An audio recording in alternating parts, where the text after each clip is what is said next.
আজকে মাইরা আজকে আমার জ্বালাই দেবে নে। এই বন্ধুর কাছে তাড়াতাড়ি ফোন দিই। বন্ধু আমার ২ জন লোক পিছন নিয়েছে। তুই তাড়াতাড়ি চলে আয় বন্ধু। আজকে আমার এরা মেরেই ফেলাই দেবে না বন্ধু। তাড়াতাড়ি আয় বন্ধু। হ্যালো বন্ধু বল। হ্যাঁ, তুই চিন্তা করিস না, আমি 5 মিনিটের ভিতরে আসছি।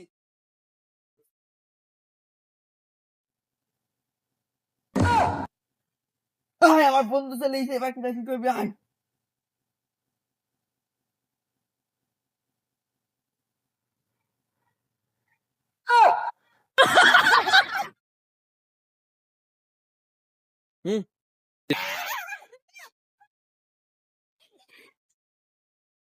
আমার কেউ বাঁচালো না গো। কেউ আসলো না গো। আরে